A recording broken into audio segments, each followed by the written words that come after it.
Hello, I'm Tim Harris. This is Julie Harris, and this is Real Estate Coaching Radio. That's right. So make sure that you hit the subscribe button so you won't miss any future episodes. Thanks again for popping by. Hit that like button, and don't forget to leave your comments and questions so we can get right back with you. We will. Thank you for continuing to make our podcast, Real Estate Coaching Radio, the number one listened to podcast for real estate professionals in at least the United States. And let us know what you think about this video. Leave your comments below. Thank you.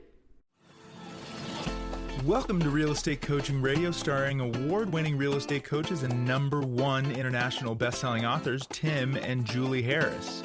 This is the #1 daily radio show for realtors looking for a no BS, authentic, real-time coaching experience. What's really working in today's market, how to generate more leads, make more money, and have more time for what you love in your life. And now your hosts, Tim and Julie Harris. Welcome back. Today is part 3, and we're talking about how to make millions from door knocking. Millions and millions. You know, and it's true, especially if you're door knocking in an area with a really high average sale price. Yeah, that would be a smart thing to do, wouldn't it?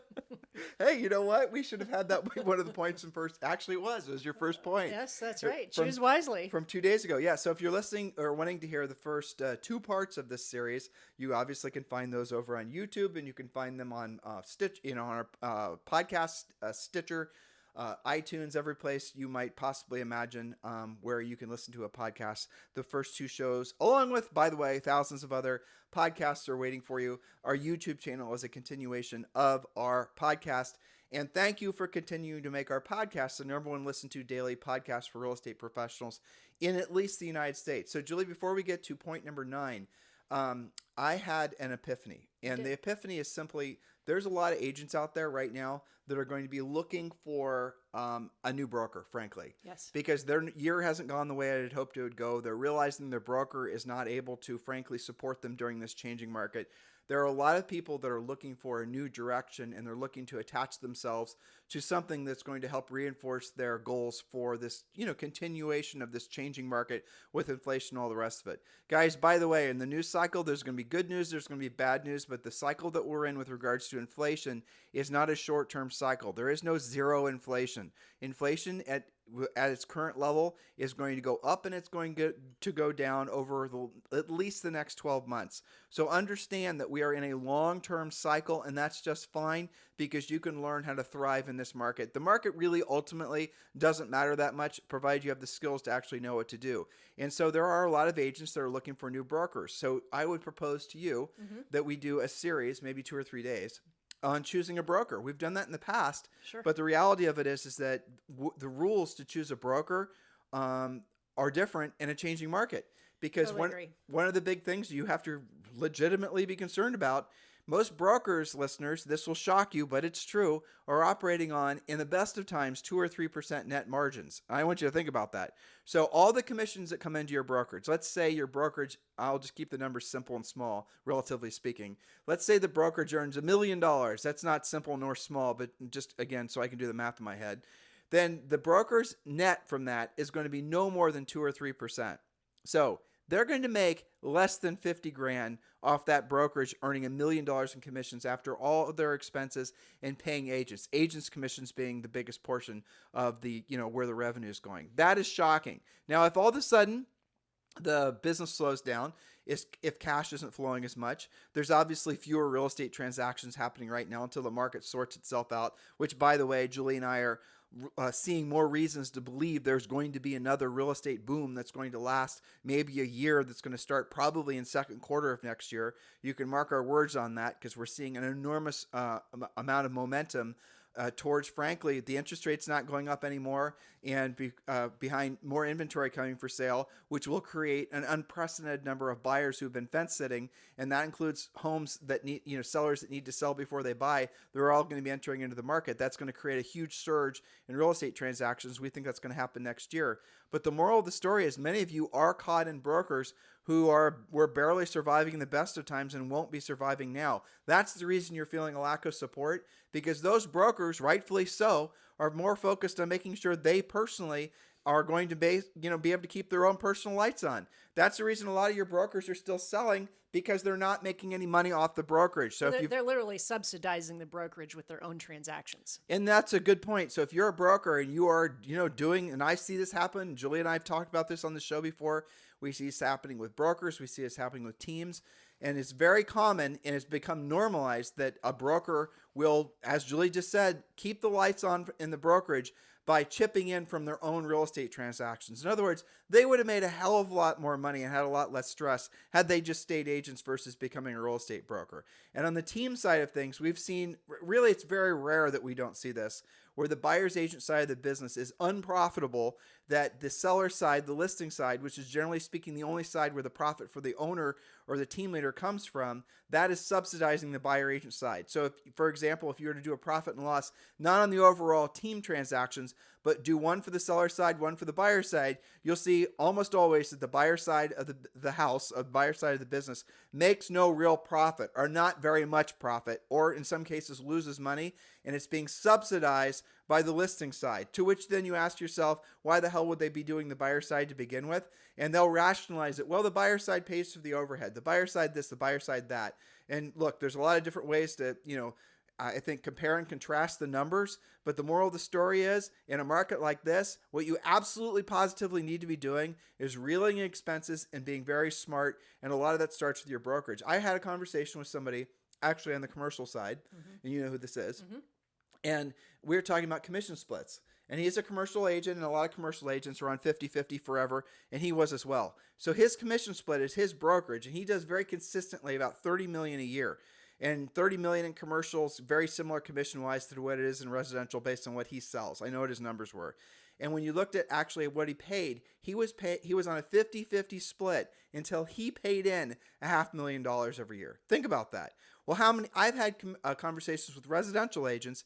Mostly, very rarely do you guys actually really know what you're paying your broker, because you'll be really proud of yourselves because you're on a 92, you're on some split where I'm getting 90%, I'm getting 93%, I'm getting 94%, or I have a big secret split with my broker and I'm not allowed to talk about it. And really it's like a 95%. Ooh, you're almost 100%, but you're not remembering that you're paying some sort of annual 6 or 7% fee on top of that on every transaction. So you've never been on a 90% split. So you guys get the point? In a market like this, where there's going to be more, reasons to be very careful with your money, you've got to start with what you're paying your broker, because aside from taxes, frankly, it's probably your biggest expense. And after that, there's other expenses as well, but really start there. So the broker thing is a real, very critical, important. Now, if you're a team leader, if you're a broker, you really need to be drilling down.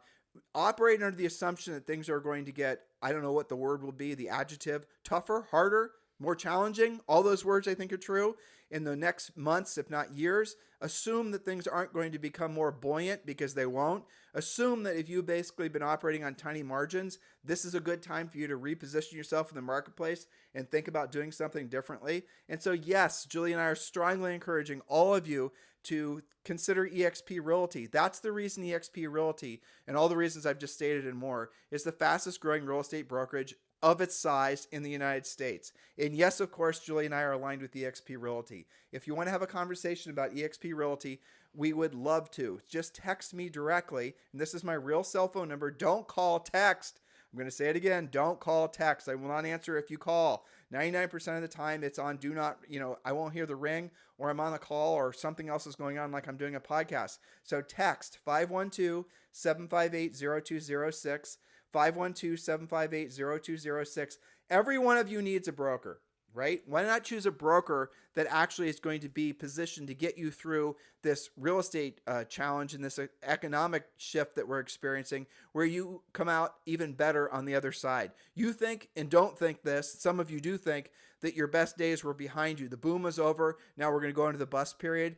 Those things aren't really true, because the fact is you can have ever increasing levels of success in your business and personal life, provided that you are operating under the assumption that you have to adapt and change. And now is one of those times. So seriously consider moving over to eXp Realty. If you're a new agent, it's perfect. If you're a grizzled veteran agent, it's perfect. If you're a team leader, absolutely consider eXp Realty. And Julie and I'd love the opportunity to discuss with you joining us at eXp Realty. Text me directly, 512-758-0206, and just put in the subject line of the text, or just text eXp or Let's Talk eXp, and I will personally follow up. No, you will not be delegated. No, it is not an AI response. I get all these things when people text me. I know. It is really me, but yes, I might have some fun with you if you ask if it's really me. I might actually try to tease you because I'm telling you now it's really me. But anyway, 512-758-0206, and Let's Talk eXp Realty.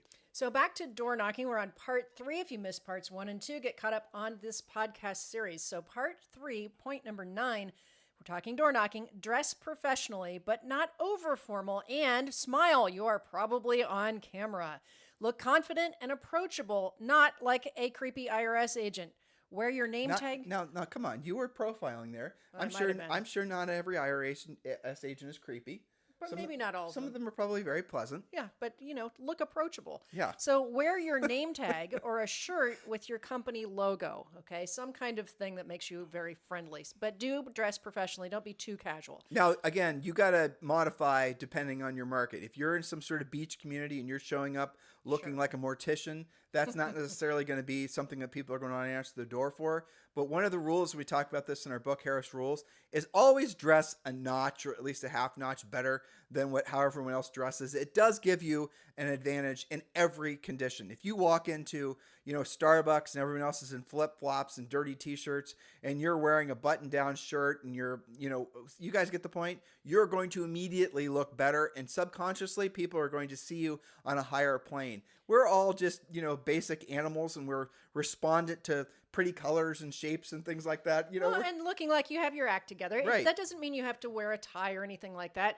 But, to Tim's point, if your market generally runs around in flip-flops, maybe you wear loafers. If everybody wears muscle shirts, you can wear a polo shirt. It doesn't have to be overly formal. It does show respect to the person and the people that you're hoping to do business with, that you've actually made an attempt to, look nice. It just does. That is this, again, look, when you think of somebody who's successful at anything, do you picture them slovenly or do you picture them looking nice? Do you guys get it? When you picture what successful people look like, when you picture yourself looking successful, do you look like you look now? I don't, frankly, judging by what I'm wearing. But the reality of it is that you need to look, dress, and act like the person that you want to be. Point number 10. Well, and then you'll have the confidence that goes along with it. Yep. Okay, point number 10. Consider door knocking condos and or townhomes that have exterior doors. Buildings are harder to get into and more regulated with those interior doors. But why would you consider that? Well, they have a higher turnover and are closer together. It's an efficiency thing. They also often have billboards where you can post your market update and your call to action. Often they're... You mean like in the lobby? Like in the lobby, yeah. Not billboards like in... Oh, not like, freeway billboards, right. But, like next to the mailboxes, a cork board, I should have said. So often there will be investor owners who actually own multiple units. So these contacts can lead to more than one transaction with certain clients. Get to know the president of the homeowners association, etc. They know who's behind on dues, who's moving, who's an investor, and so on. So that's simply an efficiency play there to go to those types of townhomes, etc. All right. Well, I mean... And they do have higher turnover. But it is hard to door knock if you're in a rural community. Yes. It is hard to door knock if you're... That's true. And we do get these questions occasionally. I live in an area where the closest, property is 5 miles, apart. Well, that's probably not going to be a really good area for door knocking, but it will be a great area for calling. And another thing to consider, we don't talk a lot about this on the show today or tomorrow, is the fact that some of you live in an area where there's a lot of absentee owners. And so you're going to be knocking on doors where there's a lot of tenants, or you're going to be knocking on doors where there might even be a lot of VRBO tenant type things. In those cases, door knocking in that community, not a smart move. Consider actually making calls to those people in those particular areas. In some cases, letters to absentee owners in particular, depending again on the mix of who your owners are, and move to or focus on an area where there will be a lot of owners answering the door, and don't set some of you, I think, intentionally make it so you have an excuse not to do what you don't want to do and you don't want to do at the highest level. So you will say, well, in my market, Tim, the houses are 5 miles apart and everyone's a tenant. Well, you're essentially looking for an excuse to be lazy. So move past that and think, well, maybe 10 miles up the way or 5 miles up the way is a perfect community where you can actually start doing this type of work. Well, the question would be, well, where is the opportunity, right? So if we look at, for example, where we used to live in Georgetown, Texas, yes, the houses were 2 to 10 acres apart. Not great door knocking, but you drive south 20 minutes and it is great door knocking and there is more turnover and there is more density. So instead of looking for why you can't do it, look for why you can do it. Point number 11. Here's another example of that. Door knock new construction model homes and connect with the new build sales reps. They know who is already closed but is getting relocated and already has to sell, who is contingent on a home sale. They know what the unsold spec homes are, the bonuses on certain houses, etc. So you're out there door knocking anyway. Don't ignore this really important source of business. We have done dedicated podcasts all about new construction too long ago. Yeah, I mean last week, I think. So definitely listen to, or maybe the week before, definitely listen or view if you're on YouTube, all the information that we've provided about how to actually make it so that new construction home reps are your besties. Point number 12. Point number 12, go door knocking in neighborhoods where you already have past clients. Start by popping by and chatting with them first. They are your ever-present testimonials right there in the community. They can be bird dogs for you and let you know who's moving and when, and endorse that you do a great job when people ask. The number one response when we ask grizzled veterans, what would you have done differently looking back, is I would have done a better job with my past clients and center of influence. It would have made my life easier. I would have spent less money on marketing and things like that. So don't make that mistake. Start with your pop buys of people who you actually sold the house to. That leads into a very interesting question. So again, if you're thinking the door knocking and doing proactive lead generation, you only have to do it until the point where you've got enough cash coming in, then you start buying your business. You just aren't listening. That's not at all what we're saying. Your time is not, like some of you have gone through so many, don't have enough, frankly, business experience to know the last thing you stop doing are the things that actually work to make you money. And that's exactly what so many of you do. You'll do the proactive lead generation, and then you'll come across some know-it-all that says, oh, you only do the proactive lead generation. Of course, they don't say it like that. They'll say you only make cold calls, or they'll say something dumb like that until you've got enough business coming in. Then you start buying your business from Zillow. This is the asinine behavior and asinine type of level advice that leads to so many agents failing. Once you have something that works, you never stop doing it. What you do is you get better at what it is that you're doing, and then you do more of it. When you get something, like one of the first things when someone comes to us as a coaching client, and let's say they're signing up for one of our one-on-one coaching programs, we teach our Harris certified coaches to not be judgy about where they're getting their business. We ask you, where did your last, transactions come from? And you'll send us a list of where your transactions came from. And then we'll say, in other words, here are the addresses. What was the source of the business? And then what we always ask all of you to do is then identify if there another source of the business, because sometimes what agents will do is they'll say, well, I got that lead from Facebook. No, you didn't. You didn't get that lead from Facebook. You got that lead from a past client who said, use Bob. And then that seller couldn't find you online or didn't have your phone number, and they found you on Facebook. You get a message through Facebook, and you then assume the lead came through Facebook. It didn't. It came from a referral from a center of influence past client. Facebook was essentially just the medium in which they found you. It'd be like saying, I got a lead from my voicemail. Exactly. Same thing. Yeah. So really, guys, what a lot of you are going to do, if you are smart, is you're going to never stop doing what works. Just make it so you're doing it at a higher level. Anything that's going to put a buffer between you and the prospective client in a market like this is to be avoided. I want to say that again. Anything digital, paper, billboards, doesn't matter. Anything that's going to be between you talking directly with a prospective client, either face-to-face or over the phone, is a mistake in this market. It's oversaturated. Every agent, of which there's 1.7 million members of the National Association of Realtors, all of them come into the business not knowing how to do proactive lead generation. All of them have succumbed to buying business and branding and all of that. So all of them are communicating with everyone digitally because they don't know how to do it proactively. The people selling them the passive lead generation stuff have usually never sold real estate before. They themselves don't know how to do proactive lead generation. So they're going to tell you to buy an expensive CRM and drip on them, right? Isn't that what all of you are experiencing? If everybody else is doing that, don't do it.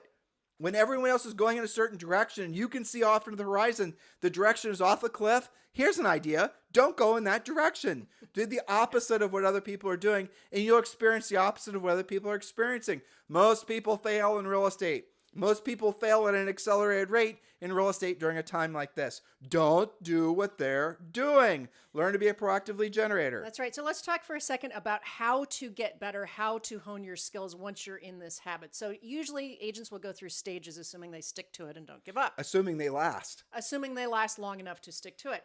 So for example, the first time you go out door knocking will probably be in your own neighborhood because you have some confidence about that. Maybe you've been watching the comparables and things like that. And you'll be pretty nervous about it. Maybe you'll stumble on your words. Maybe you'll only have the courage to go to 5 doors. Okay, so that's your beginning experience. But then you come home and you go to our Harris Certified Coach session, say that day, and you share your experience and you say something like, you know what, it wasn't that bad. I lived through it. It was okay. I finally went door knocking. But Julie, I'm worried about door knocking because I'm worried about being assaulted, or I'm worried about somebody trying to rape me, or I'm worried about something else happening. Well, here's an idea. If you're thinking about door knocking in a neighborhood where personal safety is a concern, don't door knock in that neighborhood. Refer to point number 1. Choose wisely. Exactly. Okay. So go to an area like, for example, when Julie and I started selling real estate, we sold in a very nice neighborhood. Nothing wrong with it. We have a lot of rental properties called Clintonville, Ohio, in an area specifically called Beachwold. And the average sale price was low and there was a lot of sales velocity. Our first year in the business, we sold over 100 homes. Now, what we decided to do is we wanted to go to an area where the average sale price was something like, 8 times as much of what we were selling in our little starter home, mostly neighborhood. And we did. But the way we did it is the exact way we're telling you guys to do it now. For at least a year, maybe 2 years prior to actually starting to market in that community, we would go out and we get to know the community. We would go on walks on their walking trails. We would door knock in some cases. We would talk to the neighbors. We actually became, essentially part of that community. And then we moved there after we could actually afford it. And that was basically on Julie's 30th birthday, by the way. That's right. And so the point is we're starting to talk about how to improve, how to hone your skills as you get better and better at it. And you just gave them a great example of that. We started out with, starter homes, first-time buyer stuff that was not that expensive, but we built a lot of skill doing that. And then we had that epiphany, hey, you know what? If we're going to be doing this kind of thing anyway, maybe we ought to raise our average sale price. But along with that came the confidence to do that, have more in-depth conversations, be more comfortable closing, asking for business. Door knocking expired. Your skills expand as long as you're taking action. And I have this conversation a lot with the coaches, and they do with coaching clients, that the conversations you have when you're in action are different than staying in inaction, getting ready to get started and thinking about it. Here's the problem that most agents will have. Because they're geographic farming, which there's nothing wrong with that necessarily, but because you guys have invested in a particular community, if that community is no longer an appropriate fit for, frankly, your potential, your aspirations, you don't even want to live there anymore. Maybe it is someplace that's unsafe. You started there, but you don't want to go there. But all of your leads are coming from passive lead generation. Here and there, you'll get an occasional call or an opportunity because you don't have any real skills. You're just an order taking, hoping and praying that you get a lead from some source. Oh, I got a zip code from Zillow. I'm getting all my buyer leads from this particular area. You don't have any skill, which means you have nothing you can take with you. There's nothing that's transferable because you have not learned how to proactively lead generate. The reason that Julie and I were able to go from that first-time home buyer market area to this really expensive market where we knew nobody, had no personal professional contact, clear across town, the reason we were able to do that was because we had the skill that we had sharpened those skills working with normal buyers and sellers. And that skill set, working on those first-time home buyer sellers, for sale by owners and what have you, and the expires and what have you, was exactly the same skill set and scripts we use when working with very multi-million-dollar properties. We did it. You can do it too. But I'll give you a suggestion. Don't do what we did. Start in a more expensive area and not have to then migrate to another. They don't have a choice thanks to inflation. I know, right? Right? There are no really. I know. Even some sketch neighborhoods are going for, If you guys want to know who the best agents are in the country, I promise you it's not some big ego agent in San Diego whose average sale price is $1.5 $1.5 million who sells 30 houses a year and walks around like a peacock. No, that is not the best agent in the United States, not even flipping close. The best agents in the United States are the ones like Chuck Williamson and others of these agents that are in parts of the world United States you guys have never heard of. Some of you will call them flyover states, but they have a low average sale prices, $200,000 or less, and some of them even $150,000 or less. In order for them to make the amount of money they want to make, they have to sell hundreds of homes per year. Those are the best agents in the United States, for sure.